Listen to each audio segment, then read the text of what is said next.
Hey Aquarius, welcome to Wild Pearl Tarot. Today we're going to be doing your timeless tarot reading. So whenever you see this, that's when you were meant to find it. Of course, don't make it fit if it doesn't feel right. This is only here to guide you, to amuse you, to give you something to think about, and pay attention to your body if it resonates. We're going to start with an oracle deck. This is actually a physical affirmation that I'm going to give you. We're going to see what message needs to fly out, and these are the mudras, so you can actually do this with your hand in prayer or in meditation or when you fall asleep. So we're going to see what message needs to find you today. And then we're going to move on to tarot. If you'd like for me to pray for you, something I love to do, it lifts me up, lifts you up, say hi in the comments section. Even an emoji works, just something that represents your energy and we can all focus on it. Only love and light in this space. So what came out for you, Aquarius, is inspiration. Be creative. And you do this by sticking your thumbs like this, wrapping your fingers. Oh, this is weird. Actually, I was wrong. Go like this. So now you wrap these two fingers over your pinky and your thumb and you put them together. So let's do that one more time. It's just the pinky and the thumb touching. Wrap these two fingers, your ring and middle finger, around them, and then you touch the pointer finger. It's weird, isn't it? So inspiration, be creative, and this is the affirmation that goes along with it. Saraswati, the goddess of creativity, shows me my talents and showers me with good ideas. I accept this profusion with joy and thankfulness. Radical, what are you working on, Aquarius? 2025. You are meeting it eye to eye. All right, next I want to do an oracle card from the Divine Feather Messenger deck. So far it's about inspiration, creative thinking, possible creative doings. And then for Aquarius to fly out, we have the messenger of the vulture. Accept the inevitable, let go of the past and welcome a rebirth to begin. And the message of the eagle. You are learning all aspects of spiritual connection and reaching new heights. This is an awesome reading. We haven't gotten into tarot yet. All right, you guys. So we're going to only take the cards that fly out. I love to think that our readings are living, breathing things, these conversations that we have. If you haven't yet to hit the like button on your way in, please do so. And let's see what wants to come out for you. Aquarius, what do you need to know? What's coming towards you? Victory. We've got the Six of Wands. What else?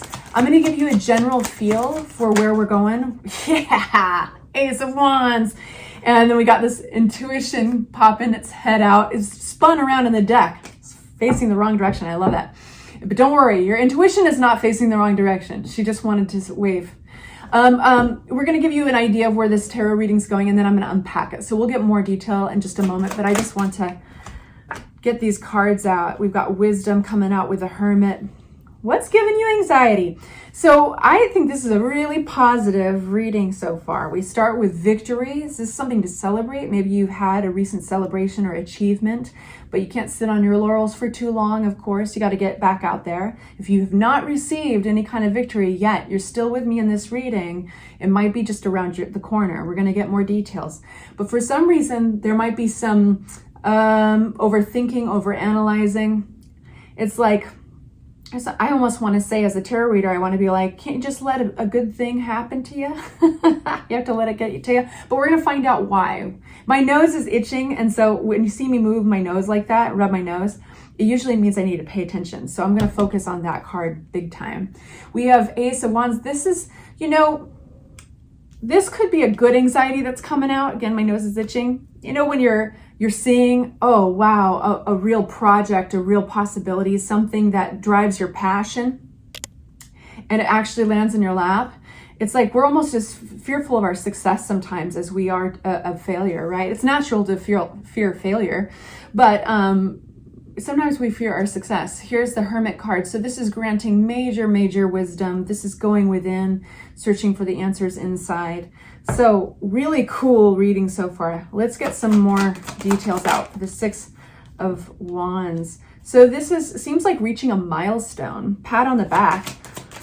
This might be something for a lot of you guys other people have witnessed, and other people are patting you on the back as well. But there's a bittersweetness to this, and it's around your thoughts, your thinking, maybe overanalyzing, maybe a stuck feeling. And it's a self-limiting thoughts in particular with the Eight of Swords. And this is actually depicted by this woman. She's got her hands bound behind her. She's got her blindfold on, but actually the meaning of this card is that blindfold's actually pretty loose, and she's not really, she doesn't really have her hands bound behind her. She can undo that binding anytime, and she can see her way out between those swords. Those swords represent her thoughts, self-limiting thoughts, create an illusion of being stuck, when really your imagination could blow the lid right off of this, and you know it. That's why you're getting the message of inspiration, of be creative. This is going to be, it's a weird little thing, right? Thumbs to pinkies, wrapping the fingers over, and this. But I encourage you to make this cool little gesture, because it's directly challenging some of those self-limiting thoughts. Sometimes it's so scary. Success is scary. Take a deep breath. I'm going to tell you a little bit more about this, and we're going to jump back in your reading, because there's like a whole thing that goes with this hand gesture. Take a deep breath of fresh air, drink some water, swing your arms and legs, and give your hands a thorough massage. Whilst performing this mudra, visualize a constantly changing sky, tinted white or dark clouds, storm, thunder, and lightning, a rainbow, not a cloud in the deep blue sky, all of it. After this, get some paper and a pen. Write down all the ideas which come about your project or your life's situation. This is a project. This is a life situation. And this is overthinking it. This is overanalyzing and anxiety, including the craziest of versions, the ones you already had a long time ago, everything. Let them flow like a waterfall and see what happens. This mudra activates and synchronizes both halves of the brain. That's what it's saying. Thinking with the right and the left brain. Lots of thinking here. We have the Magician card that flies out, and this is really the manifester. And if you look closely in this picture, he has at his beck and call all of the elements of the tarot. The pentacles, the wands, the swords, and the cups. And it's that which actually kind of scares you, I think. And I know that that's a trigger word for some of you, and I apologize if using the word scare really annoys you. I don't blame you. But at the lack of a better word, it can be triggering when we are facing an open door, basically, or all the walls you realize are flattened. The sky's the limit, because there's a real positivity to this reading. Only you, it's like, get out of your own way. We have the Lover's card. Now that's not always romantic, but I will give you maybe the romantic version as well. This actually is way bigger than just like a romantic relationship reading. This is actually potential. This is your relationship with your potential. This is your relationship with progress and your and imagination. What's the Death card for?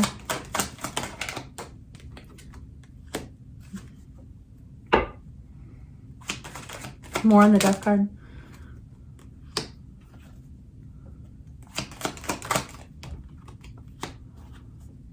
Interesting. To collaborate or not to collaborate. This is moving forward. This is harmony with a choice that you've made. Now, it could be harmony with another individual.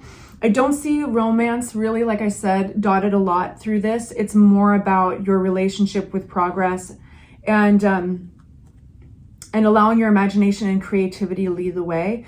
We do have the Death card coming out with the Three of Pentacles, which suggests maybe a relationship, a collaboration coming to an end, or even a way that you used to collaborate. Maybe you guys are taking a risk, stepping out on your own. Maybe you are looking at it for a new collaboration. Maybe like what's made you, maybe you've held on to this collaboration a little too long, and you feel that it's time for a change and time to make a decision. We've got the Two of Swords here, but there's fears attached to that decision. And it might put you in the hot seat and needing to be creative in order to move forward. But this is like, you've already done somehow, Aquarius, whatever you are doing in life, you've already made an investment of some sort into this. You've already, I think, hit an achievement. And now you know that the only way up and through is utilizing that creativity. And there's something that like you don't have a lot of cards that should just suggest you need to do it alone. But it does feel like that. For some reason, your reading feels like, these people might just hold you back. And it feels nice to have collaborators or people that can relate to you. But I think you're kind of reaching a point where even if by relating to them, you're keeping yourself back. You have to choose, right? Sometimes those people who are most familiar or comforting to us actually are going to keep us back if we still remain relating to them. Does that make any sense? Because we have to cut off opportunities and not grow in order to stay back, on this level with them. But you're getting a major leveling up opportunity, and it's within your own creativity and imagination. You have the ability, you can push past everybody else. And it almost feels bigger, like it was almost a life assignment. And it feels like a burden on some days. But nobody is going to break the seal. It's a very lonely thing to break the seal, isn't it? It's a very lonely thing to be the first man on the moon. Some would argue that there hasn't been one yet. Gotta sneak some conspiracy in there. But you get what I'm saying. All right. Ace of Wands. Okay, he wants to come out. This is about taking control of your life. You're getting an opportunity. You shined out past everybody else. Congratulations. Like, you won the voice. Your reward is more work, yes. Your reward is leveling up a new project. And this is being your own boss. But I feel like for a lot of you guys, boss is not even the right term. This is bigger than that. This is spiritual. This is breaking the seal, being the first to lead the way. It's a lonely thing sometimes. And that brings us to the Hermit, because this guy doesn't mind being alone. Now, the traditional Rider-Waite-Smith deck, he's in this forest. It's all dark, right? Everything is in relativity. He can only see, the lantern represents his wisdom, his inner voice, the truth, his calling, right? He's following it. But he could only see this lantern when it's dark. When it's bright as day, he can't see that it's lit. So that's what I mean by relativity. Sometimes in the dark, that's when we see our true calling. We hear our voice. And so in this case, the dark would be the doubt that engulfs you when you're breaking the seal, when you're on your own. But what you're doing is important. What you're doing is brilliant. And you have all that it takes.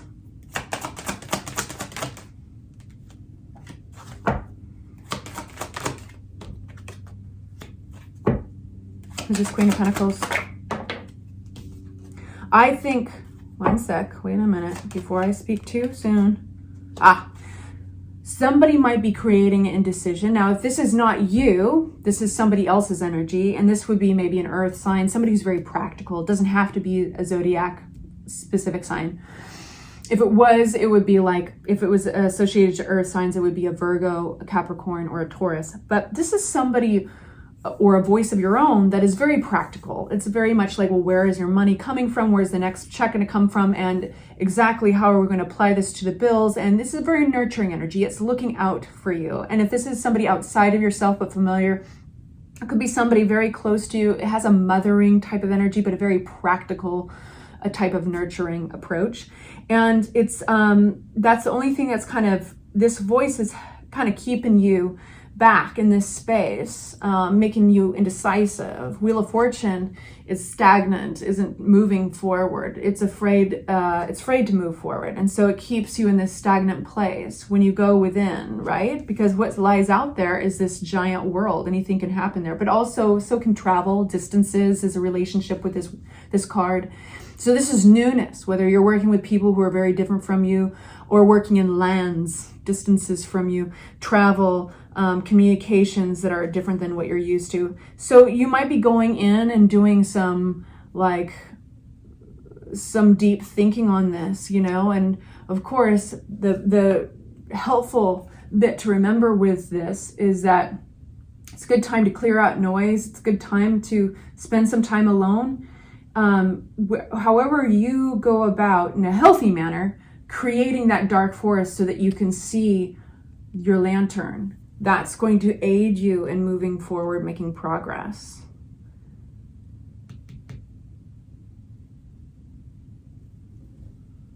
want to talk about this Emperor a little bit. One last note. I want to talk about this Emperor and breaking the seal. What do we need to know for my Aquarians? The moon, that which is veiled, that which is hidden knowledge, hidden strength. Oh, I love it. If you keep going forward on this project, this is a gift. All aces are a gift. This is project. If it scares you because it stirs up passion, that's your sign. And here's our Emperor card, taking charge, leading the way, not in a demonstrative style, but leading the way by example, breaking the seal, being your own boss, possibly literally. What's hidden, right? The moon is another ace. New clarity, new knowledge given to you, epiphanies, and it's around strength. The strength card is beautiful because this as well is not demonstrative. This is natural strength. This is a gentle strength. It's the power of influence. Having influence over others, inspiring others. I hope that was helpful, sending you off with love and light. Please say hi if you'd like for us to pray for you, and I'll see you soon for your next bonus. Bye-bye.